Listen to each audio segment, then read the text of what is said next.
Assalamualaikum warahmatullahi wabarakatuh. Pada kesempatan hari ini saya akan sedikit berbagi ilmu, berbagi informasi mengenai public speaking. Jadi mohon maaf yang sebelumnya jika suaranya agak sedikit kurang jelas atau berisik. Jadi saya usahakan saya menjelaskan dengan sesimpel mungkin dan sejelas mungkin. Karena pada waktu pertemuan yang kemarin ada sedikit basa-basi tentang filosofi 3 pertanyaan. Cuma pada kesempatan hari ini saya langsung kepada materi. Jadi yang pertama itu adalah what is speaking, atau apa yang dimaksud dengan berbicara, speaking. Kegiatan menyampaikan atau penyampaian pesan berupa ide atau gagasan secara oral atau lisan, itu secara teoritisnya. Jadi secara simpelnya adalah speaking itu adalah berbicara. Dan yang kedua di sini adalah public speaking. Karena tadi sudah kita belajar mengenai speaking, berbicara. Di sini ada kata-kata public, yaitu umum pastinya.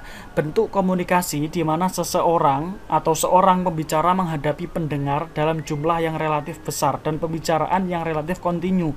Maksudnya bagaimana? Di sini adalah kegiatan di mana seseorang itu berbicara di depan umum atau berbicara di depan orang banyak, dan itu bersifat kontinu. Maksudnya kontinu di sini gimana? Berkelanjutan, sehingga antara audiens dan pembicara itu memiliki hubungan yang sangat dekat dengan cara aktif dan komunikatif. Sehingga secara simpel dari makna public speaking itu adalah berbicara di depan orang banyak atau berbicara di depan umum.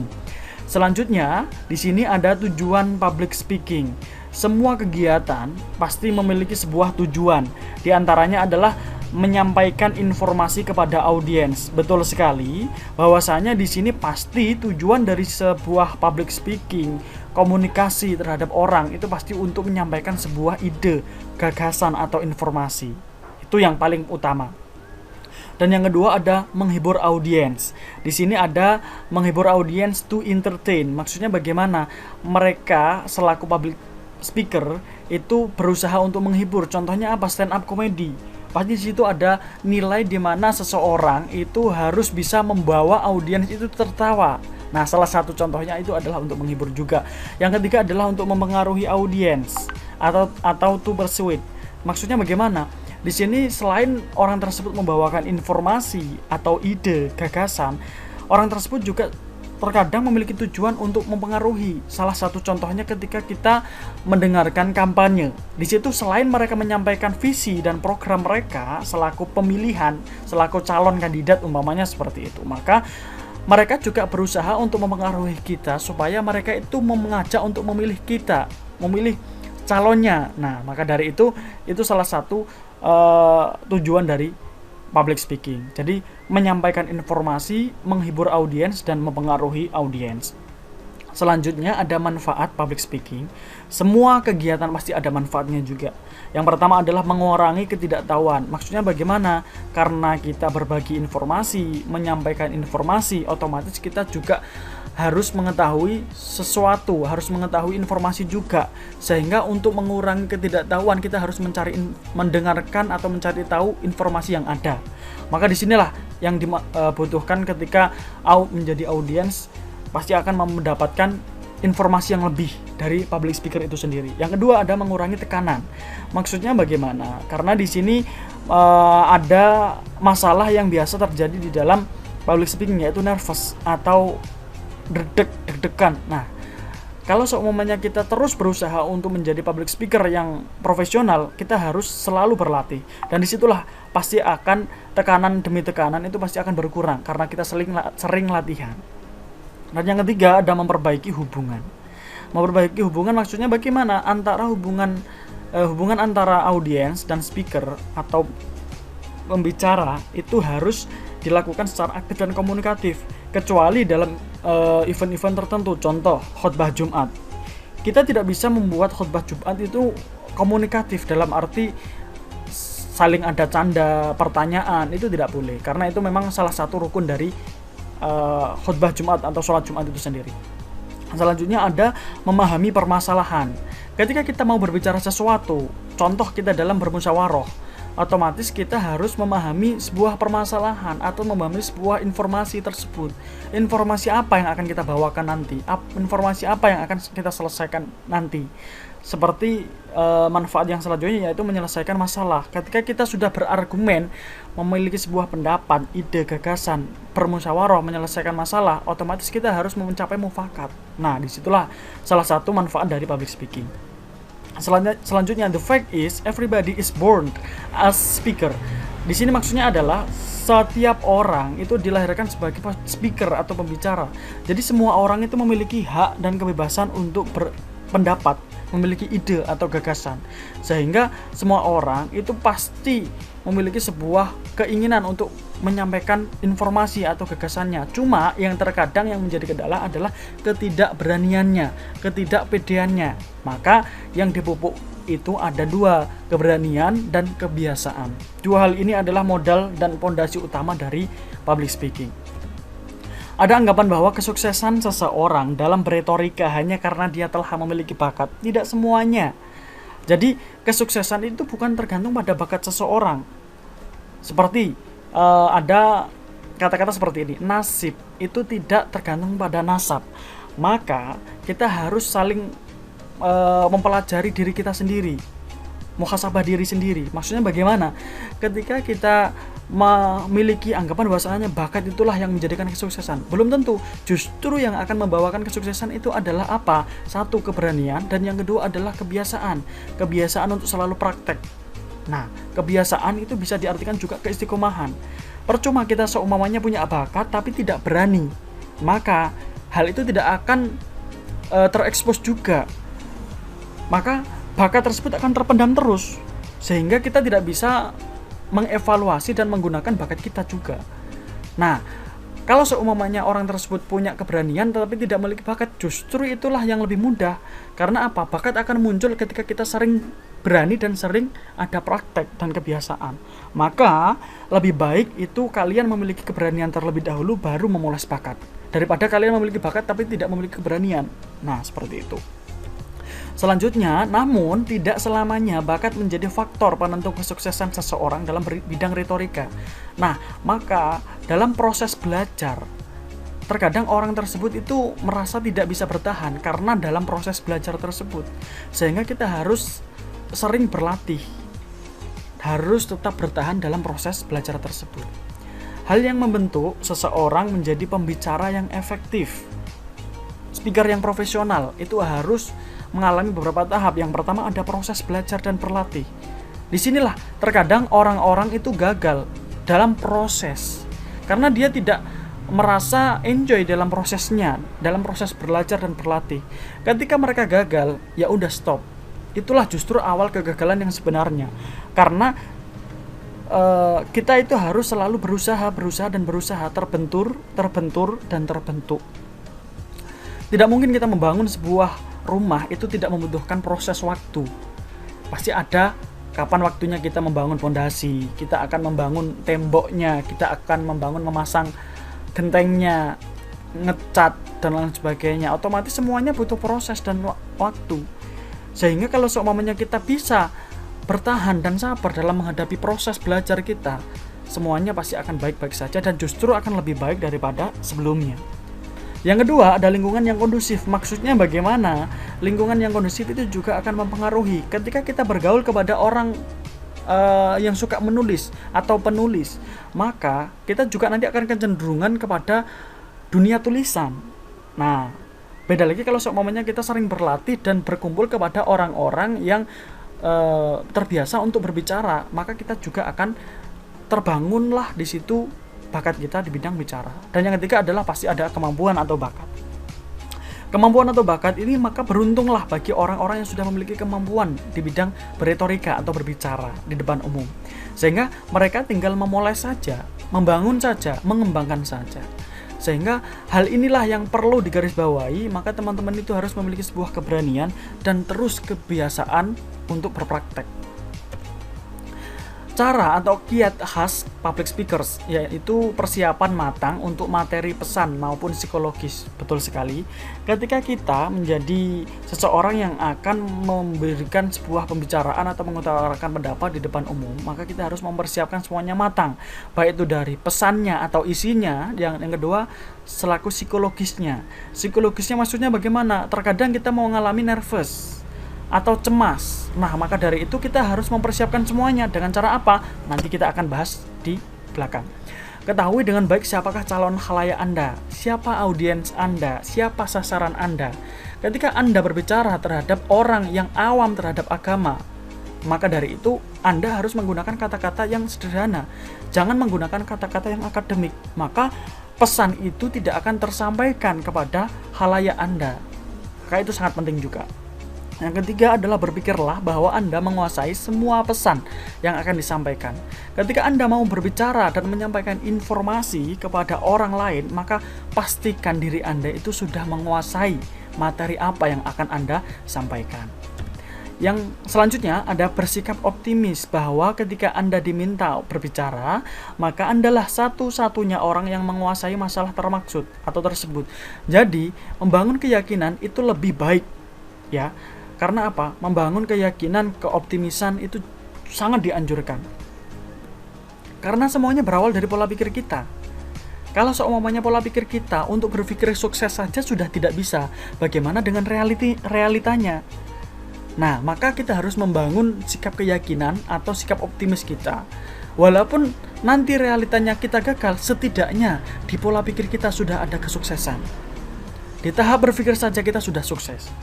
Kita tinggal memperbaiki di realitanya. Nah, maka dari itu membangun keyakinan itu sangat penting sekali. Jangan segan untuk bertemu pandang dengan khalayak secara gentle. Maksudnya bagaimana? Eye contact itu sangat dibutuhkan. Pandangan mata, senyuman, wajah yang ceria itu sangat dibutuhkan untuk membangun suasana yang aktif dan komunikatif di dalam public speaking. Seringlah berlatih napas diafragma, napas perut, dan senam mulut guna menghindari fears of inaudible. Maksudnya bagaimana di sini supaya teman-teman juga tidak kepleset ketika mau ngomong apa saja. Terus intonasi juga sangat dibutuhkan sehingga kita itu lancar dalam menyampaikan apa yang akan kita maksudkan. Seperti itu. Jangan malu membawa teks atau catatan kaki atau lebih disebut dengan outline ya, terutama apabila Anda sangat sulit menghafal data yang akurat. Itu sangat boleh sekali kalau seumpamanya Anda membawa catatan kecil atau outline, karena itu biasanya daripada nanti ngomongnya sampai kemana-mana, lebih baik teman-teman menciptakan outline. Kalau seumpamanya memang outline itu tidak bisa dihafal di dalam pikiran Anda, nggak apa-apa membawa catatan yang kecil. Tolong hindarkan kata-kata atau kalimat yang ditengarai bakal melukai perasaan orang lain.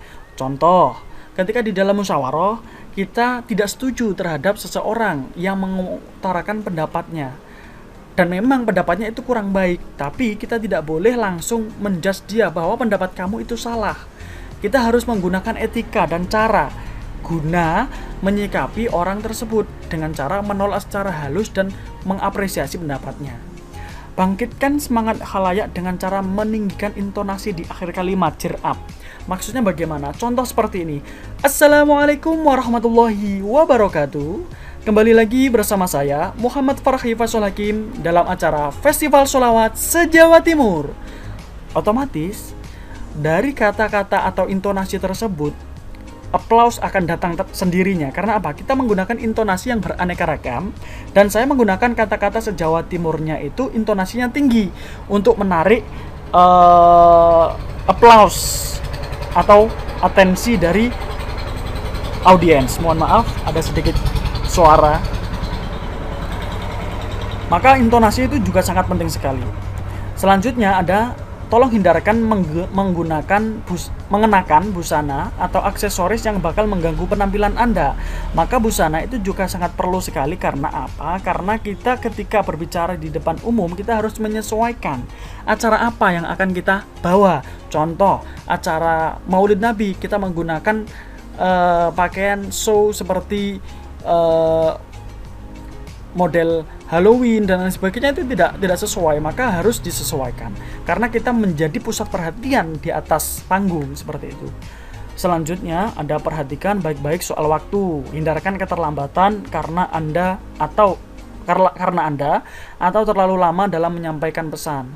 Menyampaikan pesan terlalu lama tapi dengan situasi yang tidak kondusif dan tidak aktif serta komunikatif itu justru akan lebih sulit. Maka lebih baik waktunya pas saja atau secukupnya saja.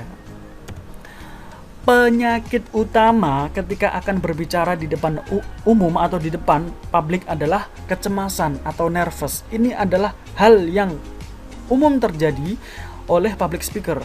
Maksudnya bagaimana? Ketika kita mau berbicara di depan umum pasti akan cemas, nervous, nanti kalau saya gagal gimana? Nah, itu merupakan sesuatu yang umum. Bagaimana cara mengatasinya? Nah, sebelum itu kita akan membahas gejala-gejala tertekan terlebih dahulu. Ada yang detak jantungnya semakin cepat, lututnya gemetar, berkeringat, ada yang pusing, mata berair, dan lain sebagainya. Maka bahkan ada juga yang memegang mic, kabelnya pun juga akan bergetar. Itulah yang dimaksud dengan tanda-tanda nervous juga. Maka itu juga perlu hati-hati. Pertanyaannya, apakah orang yang profesional itu tidak ada nervous? Semuanya pasti ada, tapi tergantung bagaimana kita menyikapinya. Selanjutnya, penyebab kecemasan yaitu pengalaman pertama karena tidak terbiasa dan ini baru pertama kali saya melakukan seperti ini, maka itu juga termasuk penyebabnya. Suasana baru yang biasa berbicara di depan santri, terus berbicara di depan kiai itu juga akan mempengaruhi nervousnya.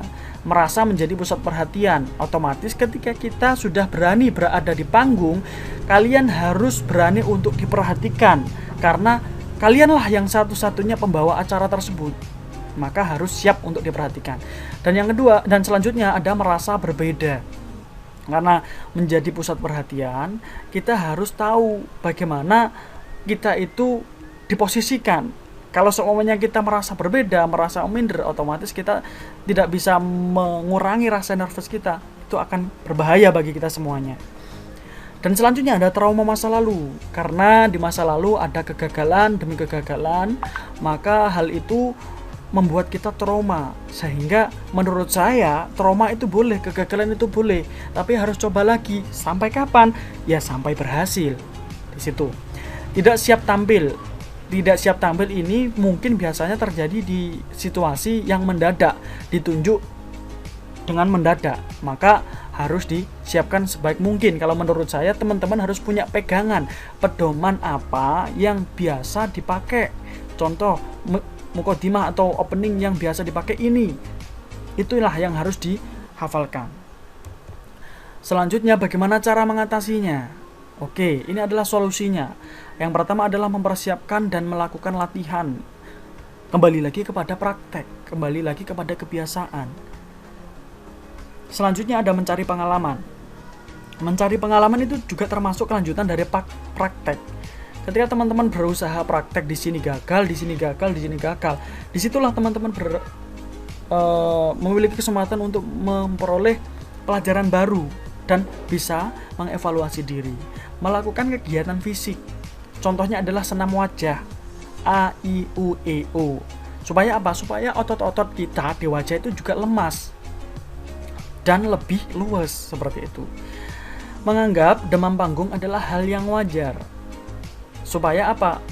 Ada kata-kata yang seperti ini yang umumnya terjadi biasanya adalah anggap semuanya itu adalah batu. Itu yang sering difikirkan.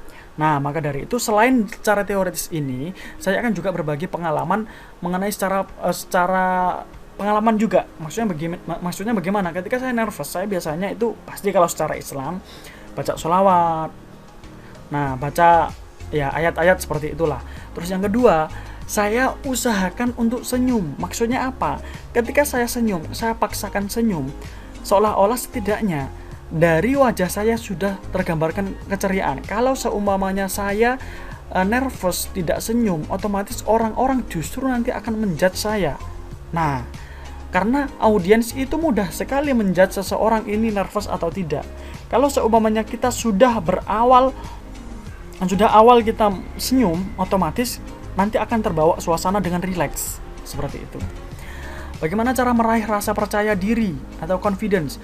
Lepaskan rasa sesal, ketika kita gagal dan kita harus memperbaiki gambaran diri. Oh, ini loh, saya Farhi, saya pasti bisa.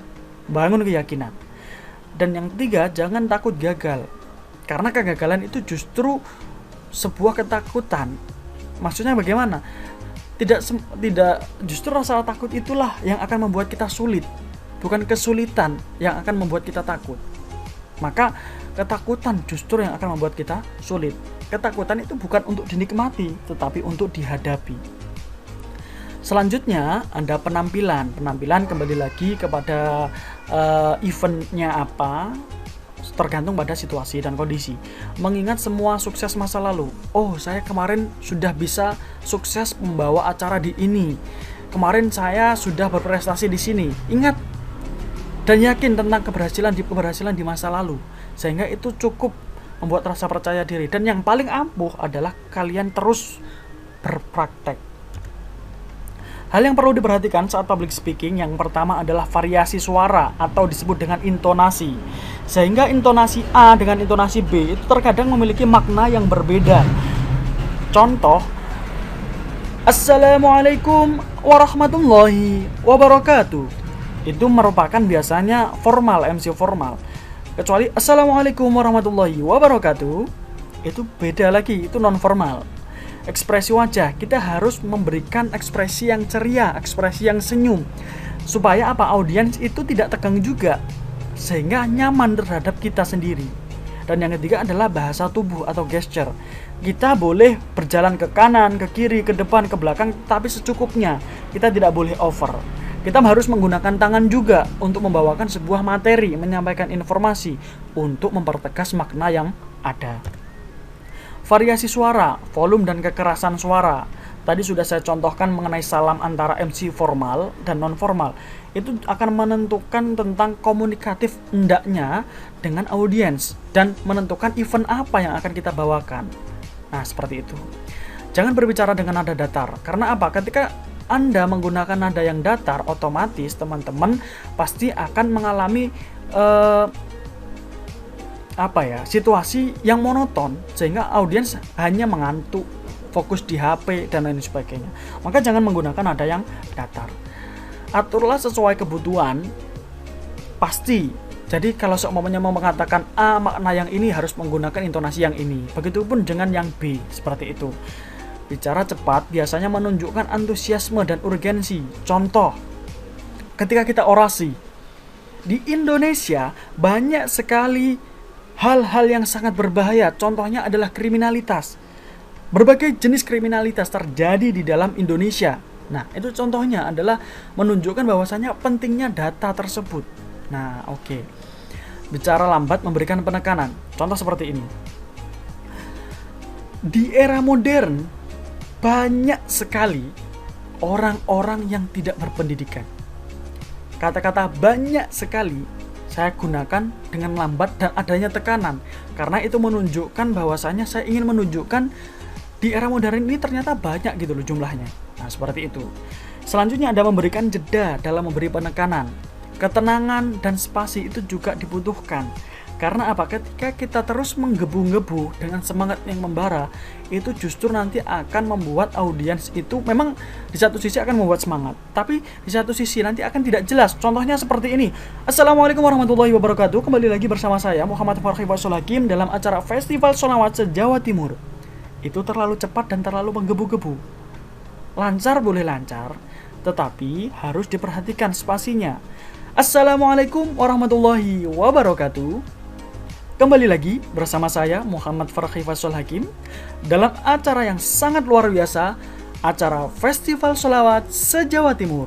Itulah yang dimaksud dengan intonasi yang tepat, yang ada spasinya dan ada jedanya.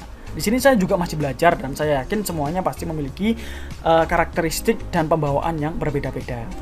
Selanjutnya ada ekspresi wajah. Ekspresi wajah di sini dibutuhkan jika berbicara, pastikan mata tidak terpaku pada suatu benda. Jelas sekali, kita tidak boleh monoton untuk membangun situasi yang komunikatif dan aktif. Hindari kecenderungan menggeleng-gelengkan kepala.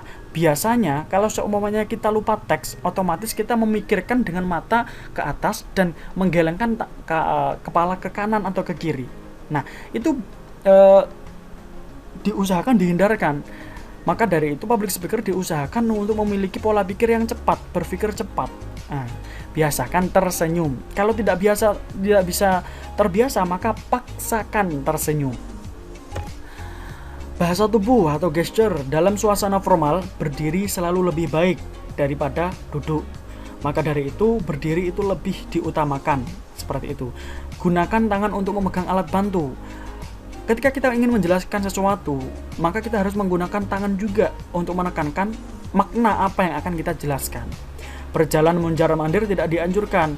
Maksudnya bagaimana? Berjalan dengan over. Kecuali kita hanya selangkah, 2 langkah, tidak apa-apa. Busana yang sesuai, ini maksudnya tips merebut perhatian atau attention. Busana yang sesuai pasti disesuaikan dengan situasi yang ada. Datang tepat waktu pasti, gunakan alat audio visual. Jika kita selaku pemapar materi seperti presentasi di kuliah, kita menggunakan buku, kita menggunakan media apa, itu sangat boleh. Kemukakan sasaran dan tujuan. Kita harus mengetahui terlebih dahulu sasarannya siapa. Umpamanya mahasiswa, ya otomatis kita harus menggunakan bahasa yang akademik juga. Kemukakan manfaat yang akan diperoleh dari audiens. Jadi manfaat-manfaat dari informasi yang akan kita dapatkan apa, kita juga boleh untuk memaparkannya.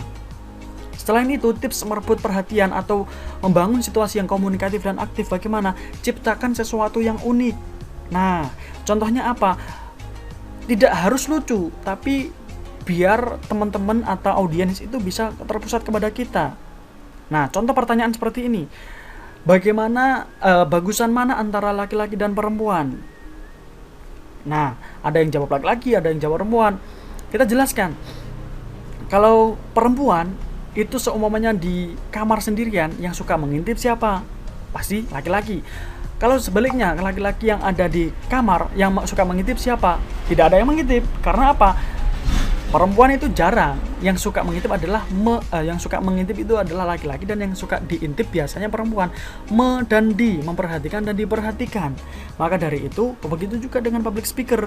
Diperhatikan itu adalah orang yang berbicara, dan memperhatikan itu adalah audiens. Contoh pembawaannya, materinya seperti itu. Itu akan membuat audiens itu lebih aktif dan fokus kepada kita. Nah, selain itu, saya juga punya slide di selanjutnya. Itu secara teoritis ya. Jadi di sini saya juga memiliki slide yang dimana sebagai ringkasan umum atau inti-intinya saja. Jadi public speaking itu adalah kegiatan berbicara di depan umum atau orang banyak. Intinya berbicara di depan orang banyak, seperti itu. Dan jenis-jenis public speaking itu ada MC formal dan ada MC non formal. Yang kedua ada pidato, ada moderator, dan lain sebagainya. Cuma secara general itu ada formal dan non-formal. MC pun ada formal, non-formal, pidato pun juga ada formal dan non-formal. Selanjutnya, kunci public speaking adalah keberanian. Kedua adalah kebiasaan atau praktek. 2 hal ini tolong benar-benar dibangun. Nah, harus dipaksa supaya kita tetap konsisten atau istiqomah. Selanjutnya ada faktor-faktor yang mempengaruhi keberhasilan dalam public speaking. Yang pertama ada kelancaran, ada intonasi.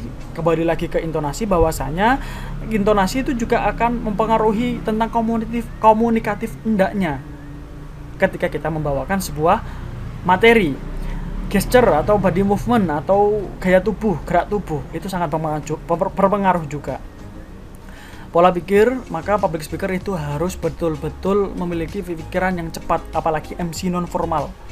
Kecuali MC non-formal itu memiliki rekan, maka enak kalau seumpamanya dibaginya, kamu bagian yang sponsorship, aku bagian yang menjelaskan program acara. Nah, itu enak. Kecuali kalau sendirian, MC non-formal membawakan suasana supaya komunikatif. Kalau seumpamanya tidak komunikatif, otomatis krik-krik. Nah, itulah yang sangat dibutuhkan oleh public speaker untuk terus berpikir cepat. Nah, di sini struktur secara umum itu ada pembukaan, isi, dan penutup. Kalau MC juga ada pembukaan, isi, penutup. Isinya biasanya seperti ini, seperti yang di bawah, pembukaan, pembacaan ayat suci Al-Quran, sampai penutup. Itu tergantung acara, cuma rata-rata atau pokoknya seperti yang tertera. Kalau pidato tergantung outline-nya kita apa. Kalau seumpamanya kita mau membawakan perkembangan teknologi, kita bisa berbicara tentang efek dari perkembangan teknologi, positif negatifnya, sebab-sebab efek negatifnya apa, solusinya bagaimana, berdasarkan apa, datanya kriminalitas itu berapa. Banyak sekali, harus kita butuhkan outline. Contoh, Assalamualaikum warahmatullahi wabarakatuh. Itu merupakan MC formal dengan nada yang tinggi. Nah, maka harus diperhatikan juga intonasinya. Assalamualaikum warahmatullahi wabarakatuh. Itu kalau nada rendah. Jadi itu berbeda-beda. Alhamdulillah, puji syukur kita haturkan kehadirat Allah Subhanahu wa taala karena taufik serta hidayahnya, sehingga pada kesempatan hari ini kita dapat bermuajahah dalam keadaan sehat walafiat. Amin, amin, ya rabbal alamin. Itu merupakan salah satu contoh saja dari MC formal. Assalamualaikum warahmatullahi wabarakatuh. Saya Muhammad Farih Faisal Hakim dan rekan saya, kalau seumpamanya MC non formal membawa rekan. Nah, kami di sini akan menemani Anda sekalian di dalam acara tahunan dari Pondok Pesantren Mahasiswa Al-Jihad Surabaya, yaitu Festival Sholawat se-Jawa Timur. Umpamanya seperti itu ya. Tergantung apa yang akan kita bawakan nanti. Nah, it's time to practice, maksudnya bagaimana itu akan berkelanjutan di pertemuan yang selanjutnya. Jadi, yang perlu saya tekankan, jika ada orang yang belum punya bakat, tidak usah khawatir. Yang terpenting adalah keberanian. Berani untuk mencoba, berani untuk praktek, dan terus istiqomah dan konsisten untuk melaksanakan praktek tersebut. Nah, bagaimana dengan orang yang sudah mempunyai bakat tapi tidak memiliki keberanian? Tinggal memupuk keberanian. Dengan cara apa? Dipaksa. Tidak takut gagal. Gagal itu bukan untuk dinikmati, tetapi harus dijalani dan dihadapi. Ya, mungkin itu saja yang dapat saya sampaikan. Apabila ada kurang lebihnya, saya mohon maaf sekali. Saya tidak ada niat untuk saling menggurui. Saya hanya sekedar berdiskusi dan berbagi informasi serta pengalaman yang pernah saya dapatkan. Di sini kita belajar bersama dan tetap semangat untuk menjadi public speaker yang profesional. Terima kasih. Saya Muhammad Farih Faisal Hakim. Mohon undur diri dan assalamualaikum warahmatullahi wabarakatuh.